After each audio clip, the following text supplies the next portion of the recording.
Maybe we can try to see if it's going to work. Hello, Michael. Hi, this is Charlene calling from Kim Folks. I got Corey here. We're going to try and use the cell phone and let you do the interview that way. Okay. Alrighty. I don't know that we're going to use any clips unless could you just describe in there what the clips would have been for? You're turning it down the volume. Yeah, or I can just kind of describe some of the story just very succinctly, I guess. That's okay. If I can get the clip, I'll guide you through that. But let's go and do we're ready to go back on. Right. I like this song.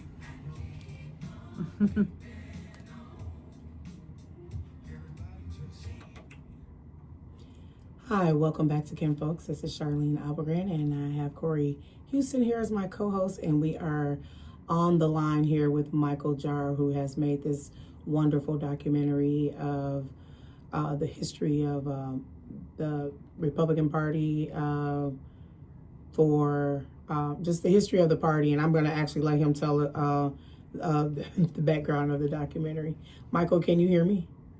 I can. Thanks for having me on. All right. Thank you so much for being willing to come on and speak with us about your documentary. So can you give us a background of a bit of a background about the documentary and how you got started and why you chose to do it and feature Milwaukee, so to speak? Yeah, it's really a terrific Milwaukee story, and one of the reasons that I felt compelled to tell it is simply because so few people actually know this story. It actually began with a fugitive slave who came from a farm in Missouri. He escaped. He came up to Wisconsin and settled at Racine, was there for 2 years, but the slave catcher tracked him down, and so a posse was sent from Milwaukee down to Racine to arrest this fugitive slave. His name was Joshua Glover, and he was beaten up in his home. He was thrown into a wagon. He was taken up to Milwaukee.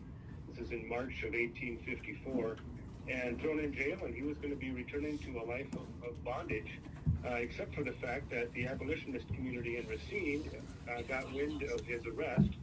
They sent a telegram up to Milwaukee, and the newspaper editor in Milwaukee, his name was Sherman Booth, he got on a horse and rode around the streets kind of like Paul Revere and called people to come out and, basically on behalf of this fugitive slave.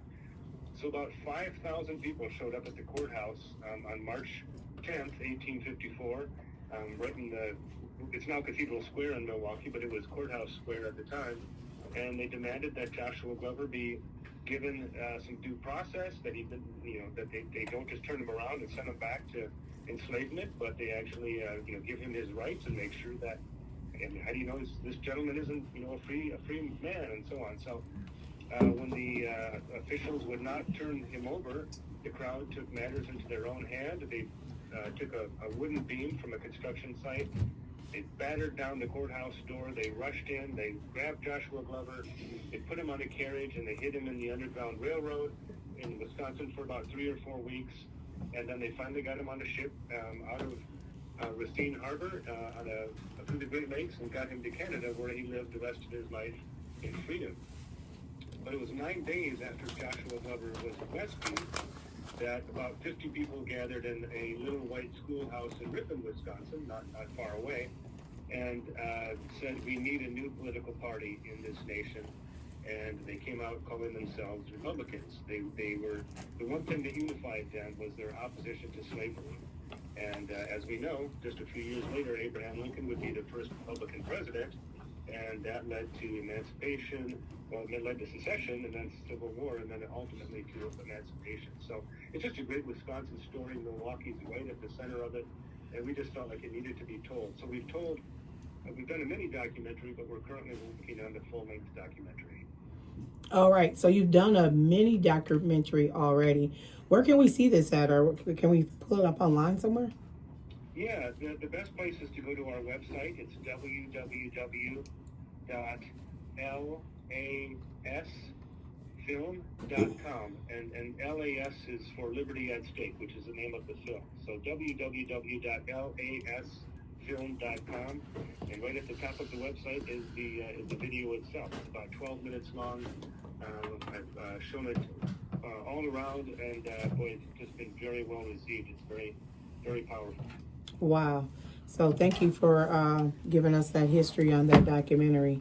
And so I have a question for you, Michael. You've gotten quite a few people to participate in your documentary as well. Can you tell us a little bit about who you have featured in the mini documentary that will then be featured in the full length? yeah, are there any local, is there any local talent that you have featured in the documentary?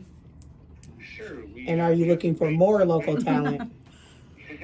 Yeah, we have some terrific folks. So Claiborne Benson, who is the I think executive director of the Wisconsin Black History Museum in Milwaukee. We sat down with Claiborne, and he helped us to tell some of this story. Your listeners probably would know the name Cavalier Johnson. He is the mayor of Milwaukee.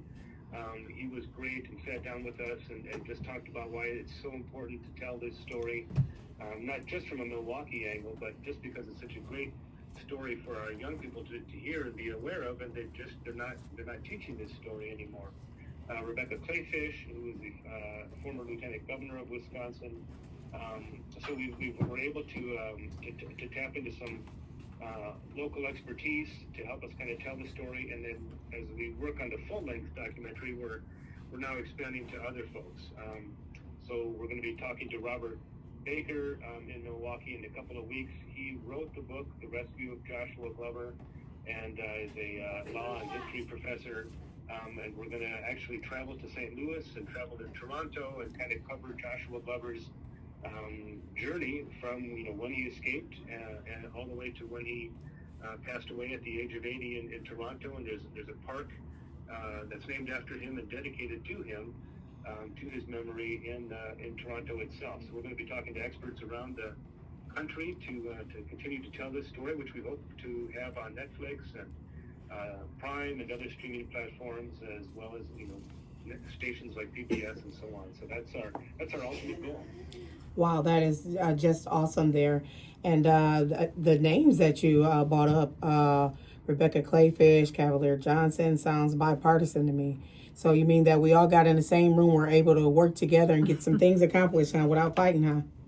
Exactly, which was really terrific. I think one of the things that really made Milwaukee stand apart during the process of determining where the Republican National Convention would be is that the Democrats in Milwaukee and the Republicans in Wisconsin worked together, recognizing that bringing the RNC to Milwaukee would just be a great way to highlight the city and tell its stories and fill its hotels and so on. So I was just really impressed by that bipartisanship, and was just very pleased that as I've told this story to many different very varied groups, it's even though the Republican Party is kind of at the center of it, it was really a historical anti-slavery party and Abraham Lincoln that really captures people's imagination, and it's not about partisan politics today.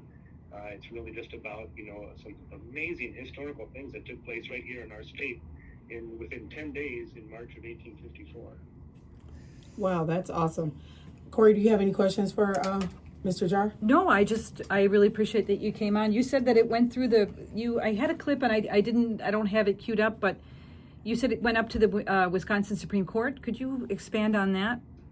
Yeah, absolutely. So after Joshua Glover was rescued, some of his rescuers were actually arrested and jailed for violating the Fugitive Slave Act. The Fugitive Slave Act of 1850 required that people help in returning fugitive slaves to slavery, and the people of Wisconsin obviously had a very different idea. So some of them were arrested, they lost their businesses, they were thrown in jail, one guy lost everything. But over the course of the courts, these men were tried in state courts and in federal courts.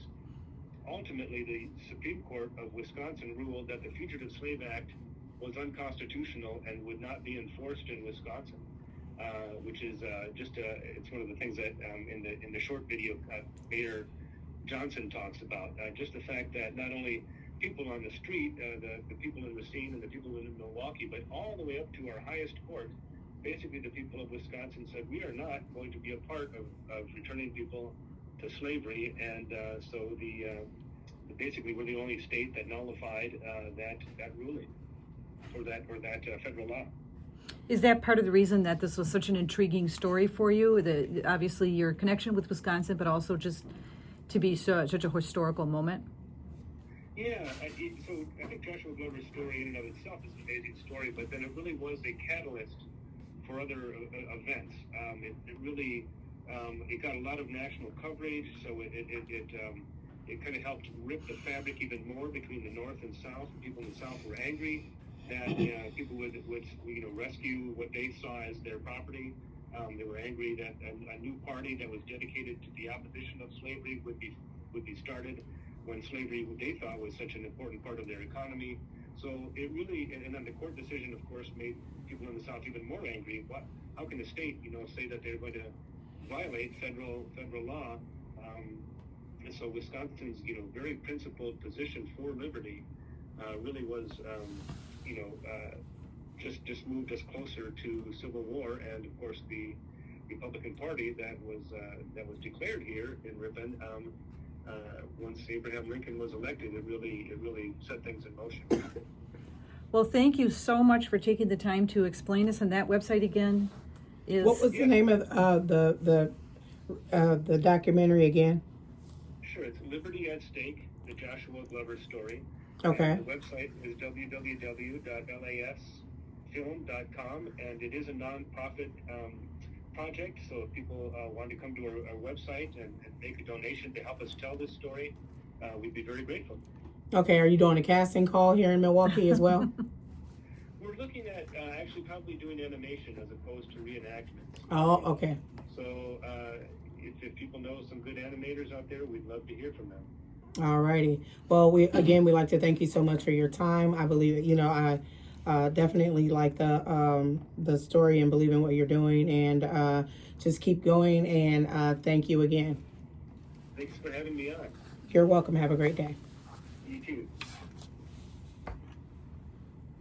All right. So once again, that was Michael Jahr, and he's doing this documentary regarding Liberty at Stake. And the website again is www.lasfilm.com. If you guys want to look at the 12-minute documentary that he has there posted online. And if you want to make donations, you can make donations on the website as well. Alrighty. Right now, we're going to go back to another break, and then we'll go into our next segment when we come back from break called Love My Milwaukee. Hello. Hi. I'm Corey. Hi, Corey and Estelle. Nice to meet you. Hi, darling. Hello. Do you guys why don't you two sit together?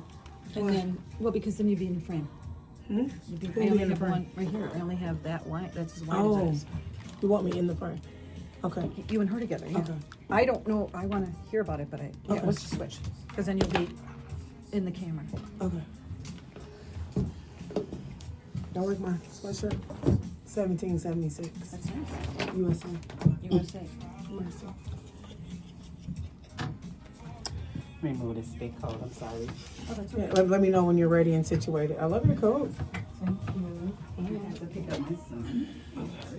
Make sure she's in the frame there. Okay, make sure you're in Corey's frame. These don't work right away. This set don't work? No. Did you have the right set? for So this she one? can, you can hear it. Just Okay, sit you can down. pull that one over though. Just we gotta hurry up. So sit over here, please. I don't know why these don't work, but you can still talk. You don't need to hear yourself on here. I did, so. I was just Now saying, that I you know hear it's the- 4 mics, so you could have put that one over and that one over from there. Okay. But it's cool. Yeah, that can come over Yeah, here. but it's gonna cross. No, we removed this one out the way. Okay. And there's a whole other set of... Okay, but I won't. You don't have another mic. Yes, you do. Where? On the interview cord. Oh, okay. Anyway, either the The headphones headphones or right this. there. Wait, No, right here. She said her headset don't work. This one does. Mine This doesn't. one goes with this. Here, put that set I on. don't know if it does or We're doesn't. bypassing that Just set. hear if you can. Just hear if you can hear anything. Yeah, this one's got a short right What here. I'm supposed to hear. Yes, sir. Can you hear anything? She needs to be able to hear. Do So you this need one- building? Okay. The wire for you. Can you hear it now? I can. Okay, then you can hear yourself talk. And I won't be talking very much, so go ahead. Are you going to introduce the My Milwaukee segment? I've got it written there if you want. No, you can introduce it. All right. All right, we're Just ready. Is it awkward for you? No, it's fine. So thank you for that break. We do have what we call our Love Milwaukee segment. And so each week, like I said, we're going to spotlight a local business or organization that embodies Milwaukee spirit and community values, showcasing that the best of our city and inspiring stories. So if I can introduce Estelle, am I getting that right? Colcroft from eCares. Can you? Yes. Thank you for joining us today and tell us Thank a you little for bit having about me. Yeah, tell us a little bit about your organization. Loud. Hi, my name is Estelle Colcroft. I am the CEO, founder of eCares Agency, which we are located right in the heart of the city. I am a nonprofit agency that has been in business for about 4.5 years, where we service women that are dealing with unforeseen circumstances. Those circumstances can go anywhere from domestic violence to women that are re-entering from prison. We deal with women that are misplaced. We help women with finding different resources that they might need. Women and children, we also provide for them household items, Pampers, diapers. We provide them with personal hygiene items. We also help them with connecting to their next, whether they're looking for a job. We are able to help them attach them to someone who can get them to the next place. Mm-hmm. And so we have been doing that. And we also now are doing our hot meal program that we do every Wednesday from 4 o'clock to 6 p.m. where we offer our community a hot meal where women and children and families can come together just to eat, and they can take their meals with them or they're able to come and dine in with us. We found it to be really inspiring because families get to take that break. A mother that is going through the hardship, struggles, and trying to find what they're going to do next, that we offer that place of safety for them to be able to come and bring their families to sit. We've built so many great relationships. I think since we started in October, we fed over 300 people to be able to come in to sit with us, where we want them to come in and feel like they're just at home. And it could be a mother who is just having a hard week. She doesn't have to be in DV. She doesn't have to be homeless, but she has children and the week has just been hard. She knows that she has that one day of the week that she's able to come to eCares Agency to just sit back and relax. We have an area where the kids can play, while the mom can just relax and not worry about a meal for them that day. And so we're excited about the things that is happening with eCares Agency. Alrighty. So eCares Agency is originally an agency that was founded based off of domestic violence. Is that correct?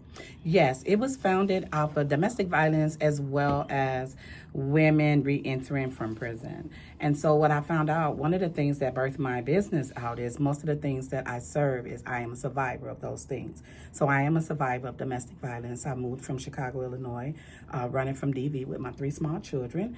And I came here and I worked a job where I was still able to do the work that I was doing, but not being able to capitalize on it because it was not my business. And so I was in domestic violence for years and just didn't have an escape goal. And when I moved here with a family member who allowed me someplace to just refuel, to get myself back together. And so I always said that I wanted to be able to give that back because I survived from it. And I worked my last job for 18 years. And then right in the midst of the pandemic, I decided that it was time. It was time because at that time, women during COVID, women were stuck in the house with their abuser. There was not a lot of things that was moving, a lot of things that was shaking. And this was no place, and my burden became even more as I continued to talk to ladies or run across women who are dealing with the same issues. I knew that then it was the time. And so I stepped out, to say this time, it's the time to open up this business, not taking away from anybody who's already doing it, but it's not enough. It's not enough that we only honor DV in October when women are dealing with domestic violence 7 days a week, 365 days a year. Yeah, the Journal just actually profiled a woman, Bobby Lou Scheffling, front cover of the Journal, just looking in there, the stories that are going on, just discusses the a woman killed by her spouse, and the domestic violence high risk team, and just sort of giving an update on that. But that's really interesting.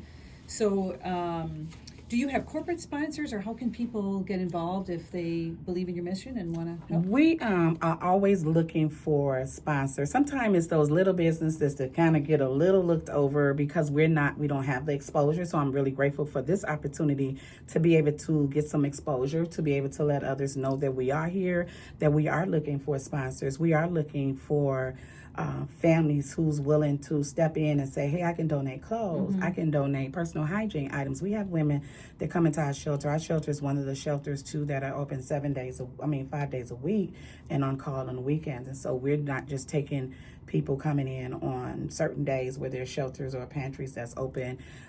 We're always looking for donations. For the first 3.5 years, I've sponsored my business myself. And so now we're at that place that the need has been greater, the workload has become larger.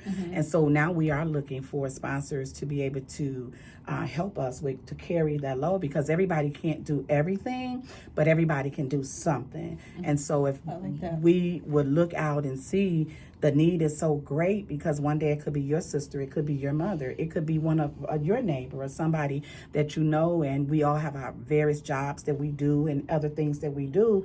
But how amazing would it be if everyone or people would just take in and say, I'm going to take a little portion of this because I can't come, but I want to make sure that I sponsor you $100 a month to keep feeding. $100 only will cover actually 1.5 family.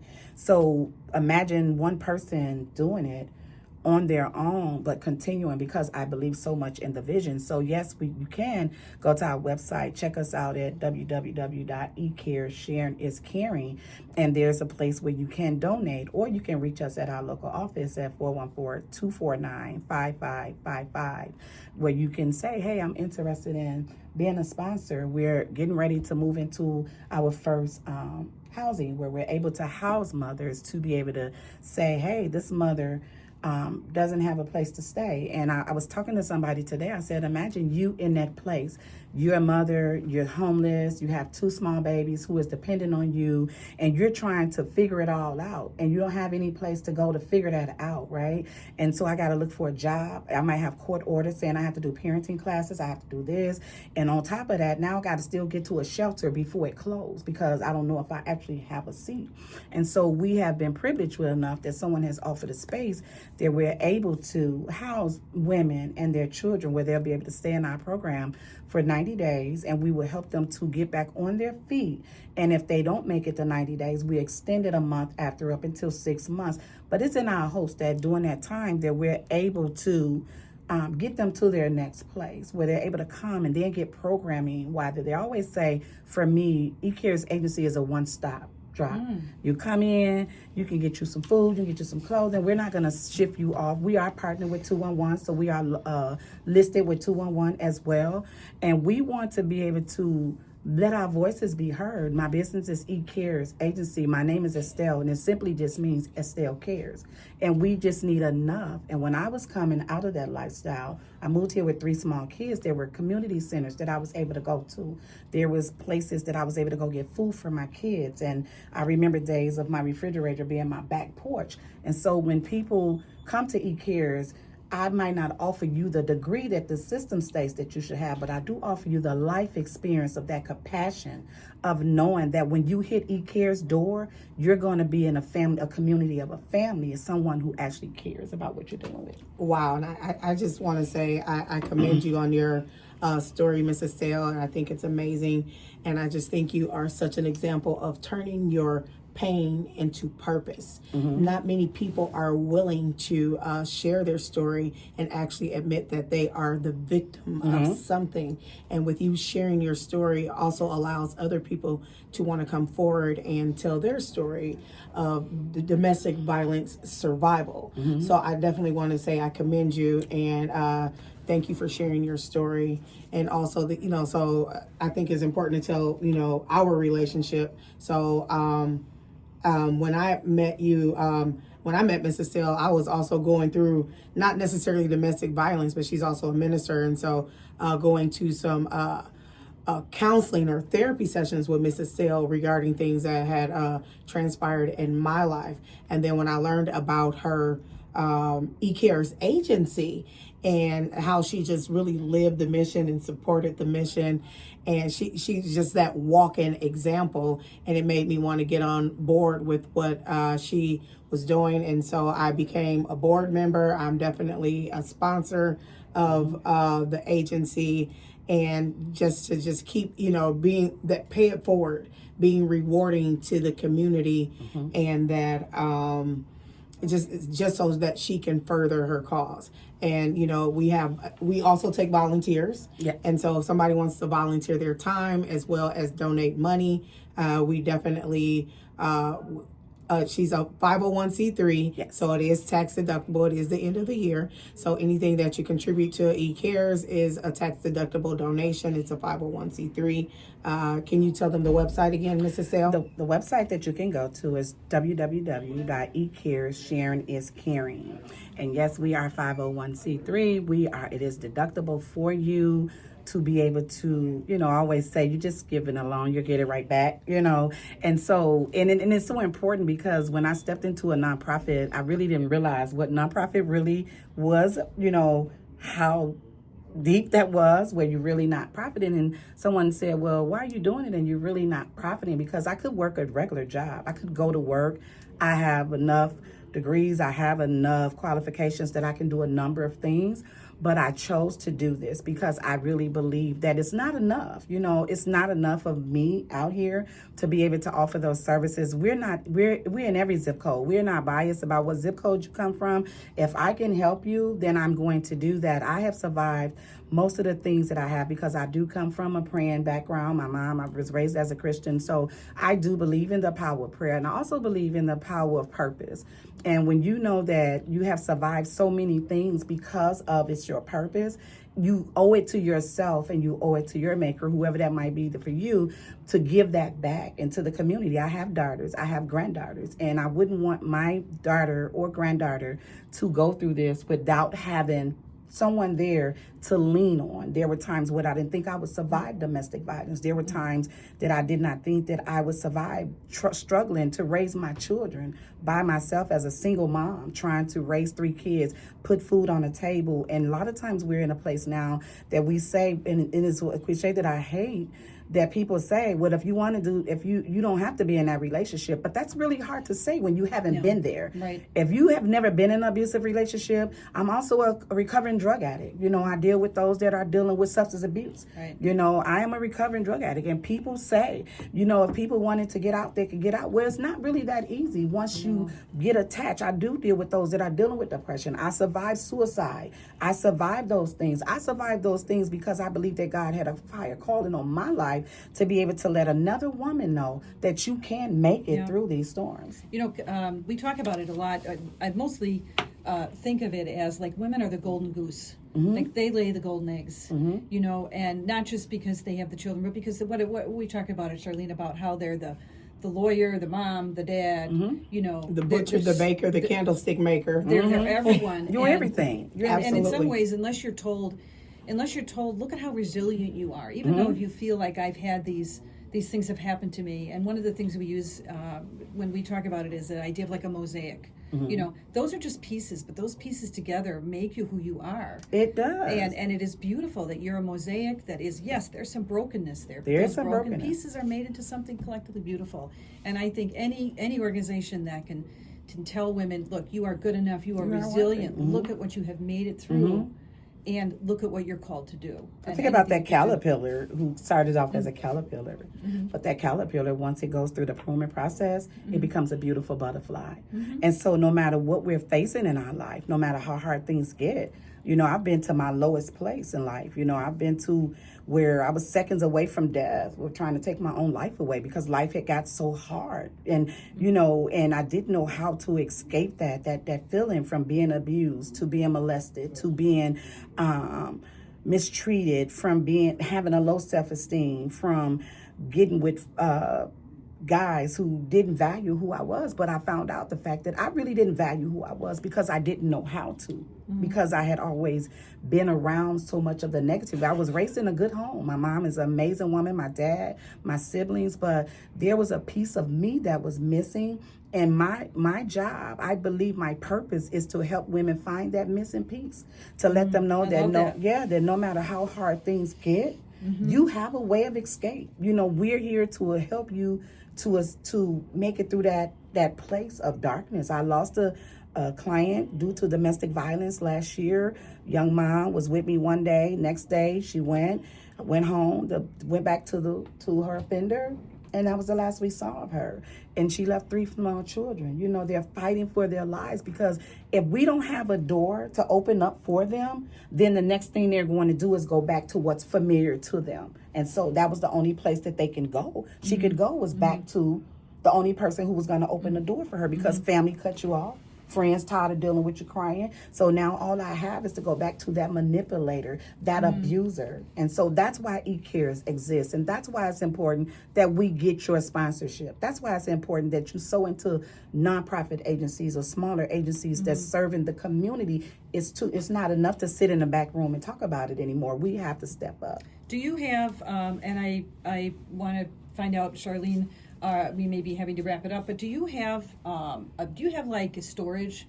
I know that, it could be something where if people have, say, an extra microwave or, things that they want to donate, but we only want to give you what you need. But do you have storage to take things? I do. I do. Right now, we are looking for household items. We are looking for beds, twin and full size. We are looking for the linen to go to those beds. We are looking for electric stove, refrigerator. You might have one in your back garage somewhere. We are looking for furniture. We are looking for pictures to put on the wall. So it could be the smallest things that people can contribute that would help make a room, empty room now, a fulfilled home for women who do not have anything. I love that. That's an empty room, a fulfilled home. I really love that. I do too. That was good. That's good. All right, so we're coming up on the end of our show here, and Estelle here from eCares, and I just like to say that I simply think you're amazing. You are just a phoenix, and you rose from the ashes, and you're doing so many great things in the community. Well, I appreciate all the work that you do, and just raising the bar for the community. And thank you again for coming on and being a friend. So you absolutely are a friend. You are too. And so that concludes our show. And next week we'll be back to discuss more topics that's just relevant to the community. See you guys next time. Thank you. Thank you. I own a Mary Jane's franchise, and we had a campaign where we would say to our clients, "Hey, Mr. Beverly, this is what they need," and just leave it out. And our teams will come, like, here's a list of what they need, and then the next week we come back and the teams will pick up whatever they left out. Oh, wow. So people don't have, so it's a cleaning service, right? And these are women that so they don't have to join a list, and they don't have to, they just have to. I need new toiletries. Over They that. don't need to be your Goodwill. When is but, Kelly going to be back to do human sex trafficking? we're meeting on the 13th. We are meeting on the 13th. We are all meeting on the 13th. Here? Not here. No, At but the is it going to be office. that week? But, well, we would be able to do that after it. But Okay. I haven't checked with her whether we can announce that we're doing it anyway. Okay. But 13th is the meeting, the strategy meeting. Okay. Another strategy meeting on the 13th. At But the we were supposed to be doing it 101 like 2 weeks ago, but then we. So, but sidetracked anyway, with the so it went NPS national, stuff. but I So would now we're gonna definitely go be back. willing to put Definitely that go together. back We to would that. then take it to Instead of Sojourner Truth feedback House is great. or take it to a domestic violence shelter. But it's like new shampoo, baby diapers, whatever they needed. Keep it relevant to the community. So you would take it there? No, yeah, well, we would take it to them. Oh, We're that's not what doing you that anymore, but we could. Oh, okay. It could be, it doesn't have to be during the